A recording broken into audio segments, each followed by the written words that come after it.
Thank you very much. You may be seated.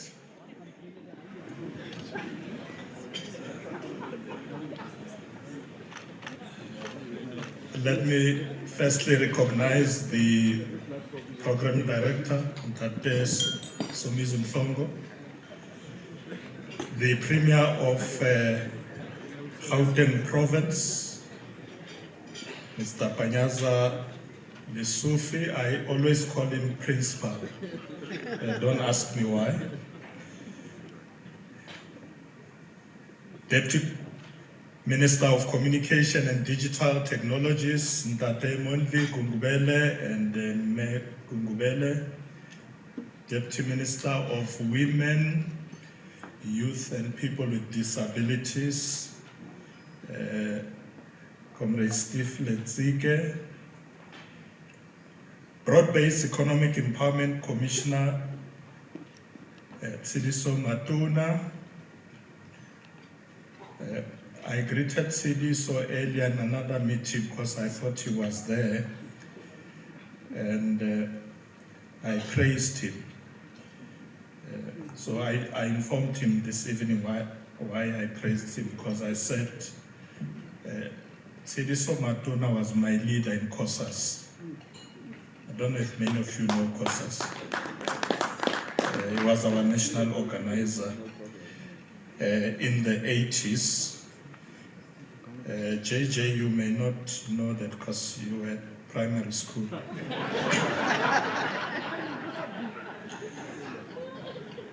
Let me take this opportunity to also recognize the Black Business Council President, Mr. Elias Munache. I think he's sitting somewhere at the back.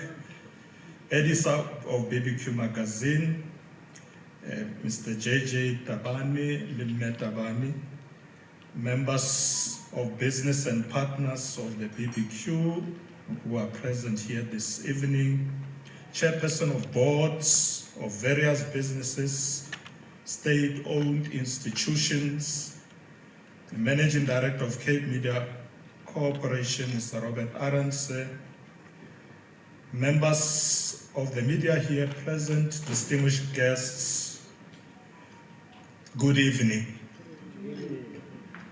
I'm honored to be part of this renowned gathering of Black business excellence. I was reminding my team in the office that I think this could be the third or fourth time I'm speaking at the events of BBQ, if I'm not mistaken. I'm here because you are celebrating South Africa's transformational business leaders who have fought for structural transformation in the corporate sector over these past 2 decades. We commend your contribution to the growth of our economy, especially by supporting micro businesses primarily owned by Africans, mostly in townships as well, informal settlements, and also in rural areas. Furthermore, we appreciate your efforts through the BBQ magazine, which keeps the transformation discourse on the national agenda by acknowledging leaders who are contributing to this critical goal of economic transformation. Recognizing people who have gone above and beyond in business is vital because it empowers them to become enthusiastic about a subject that is valuable to them, and it gives others following in the same footsteps confidence that they too can succeed. Black entrepreneurs' success is the ultimate path to economic freedom, which we truly need after achieving political freedom. Speaking of freedom and democracy, at the University of Johannesburg, in partnership with government and other leading think tanks,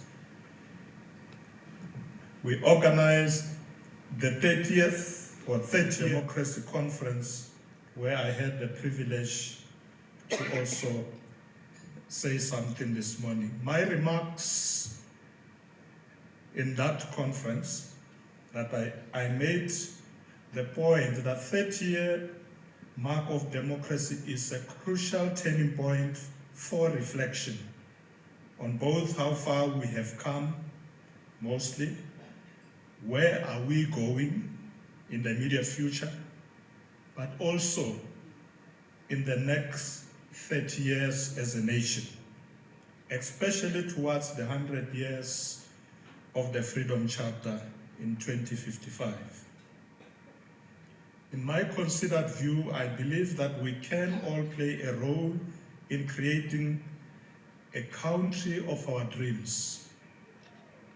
Not only the government, but all sectors of society, including politicians, public sector, policy specialists, and the academia, of course, must collaborate to create a path for our country that promotes economic growth, overall prosperity, and nation building.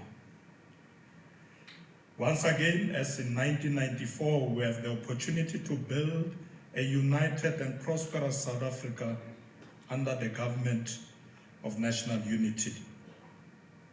Most of us will recall that the process of adopting the 1993 Constitution and the CODESA process involved engaging sectors of society that contributed to a multi-party process, which of course led to the adoption of the 1996 Constitution.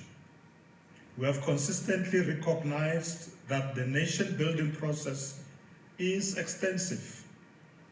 Our vision, as encapsulated in the Freedom Charter, is to establish a society that is founded on the most superior aspects of human civilization, including political and human freedoms, socio-economic rights, value systems, and identity. And of course, JJ, as you said, we must not forget that the people shall share in the country's wealth, as said in the Freedom Charter. Program Director, this human civilization should be demonstrated by the ongoing improvement of methods to harness our natural environment, convert it into a shared human benefit, and ensure its renewal for future generations. It should also be reflected in the management of human interactions, with a focus on political equality, but also social inclusivity.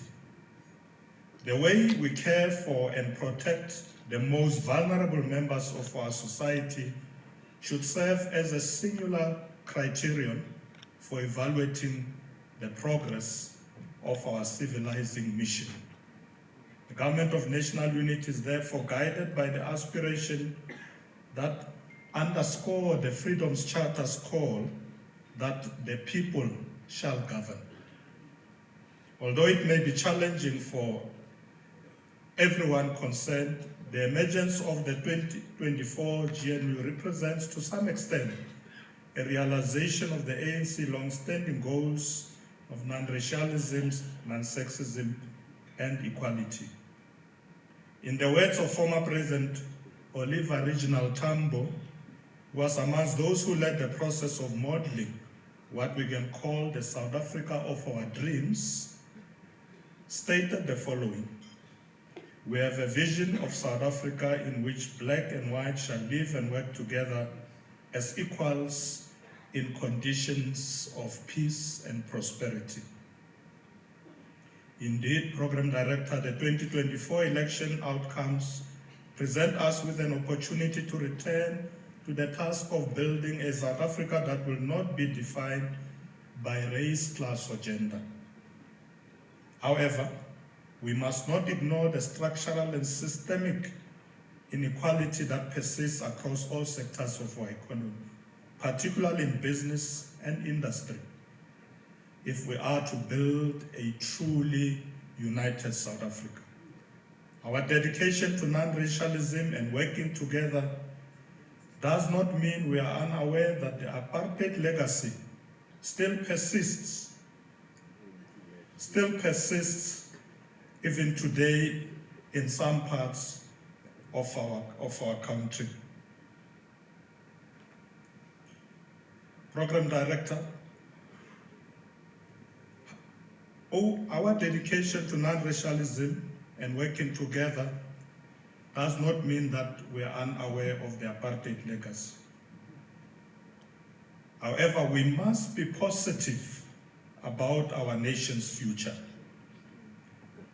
Compatriots, in recognition of the 7th administration's promising beginning and the dedication of multiple political parties within the GNU, we have reached a consensus to formulate a common program aimed at fostering an improved, inclusive, and more just South Africa.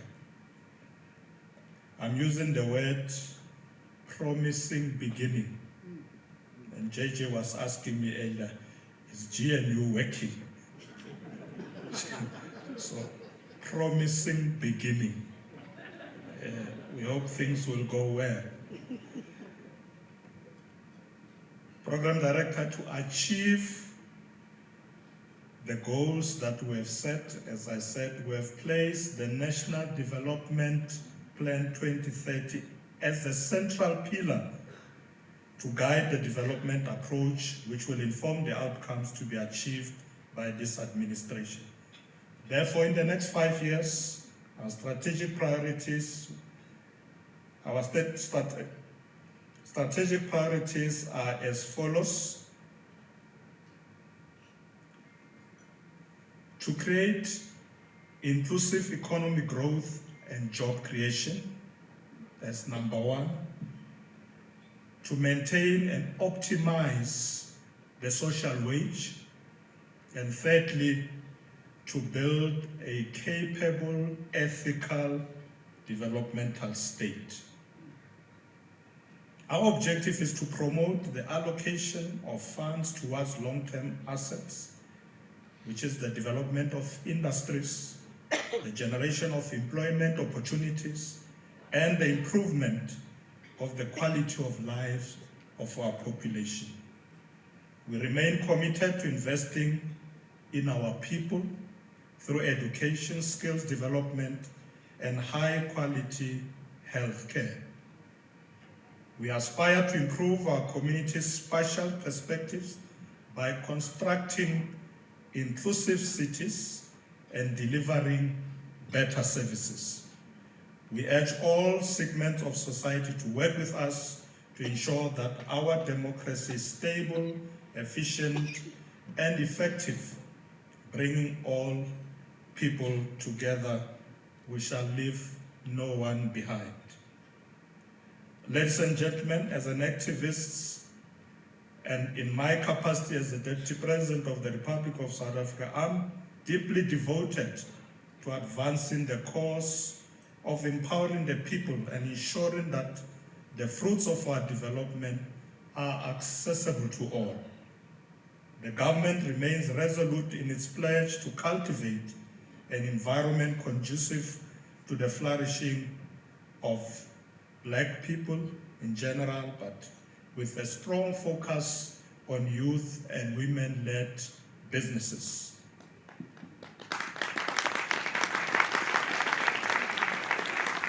As government, we are leveraging the Black-owned business sector to rebuild after the global economic downturn or meltdown and the COVID-19 pandemic. We are willing to have important conversations about how the informal economy can contribute to building our economy. The increase in the number of unemployed South Africans, particularly amongst the youth, necessitate more immediate steps to assist us in fundamentally altering our economic growth trajectory.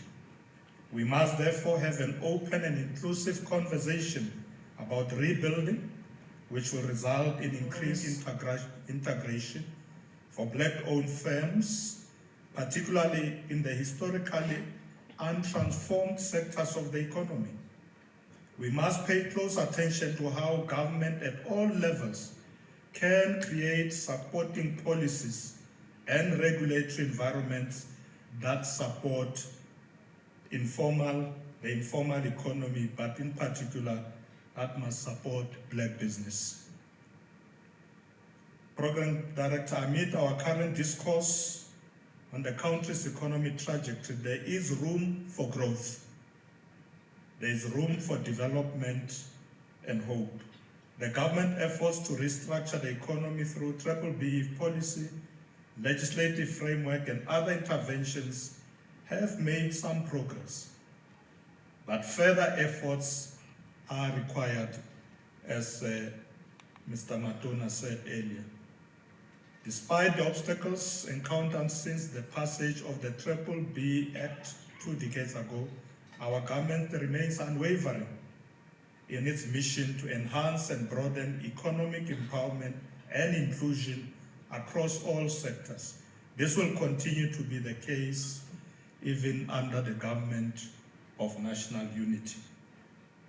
Ladies and gentlemen, if we do not collaborate, the government alone cannot create stability or fulfill the National Development Plan Vision 2030 goal of eradicating poverty.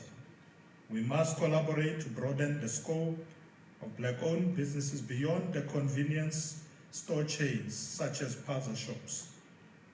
Our economy has much to offer, and the informal sector, which is dominated by Black-owned businesses, should take advantage of this reality. Importantly, we encourage you to come up with new ideas for establishing sustainable enterprises that will leave a legacy for future generations.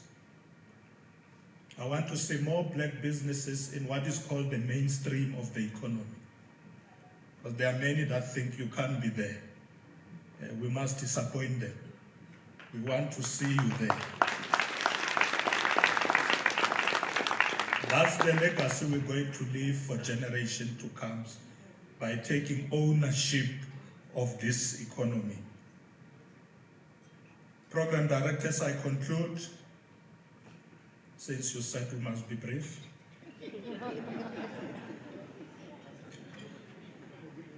We are grateful for the opportunity to recognize people who are contributing to our country's economic transformation, like yourselves. We are indeed very proud of all of you. We congratulate all the nominees on their remarkable achievements. Those who will be recognized as achievers should be inspired to help those less fortunate.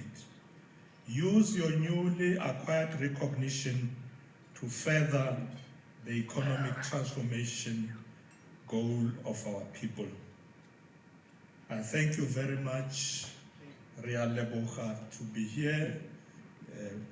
I know Deputy Minister Ngubele was saying to me earlier, we are here to enjoy. Now I'm boring him with speeches. I think maybe he's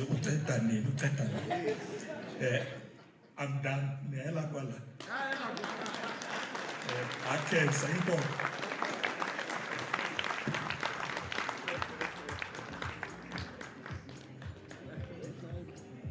Thank you, Honorable.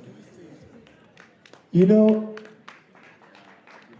one more time, a round of applause for our Deputy President, Honorable Paul Mashatile. Thank you.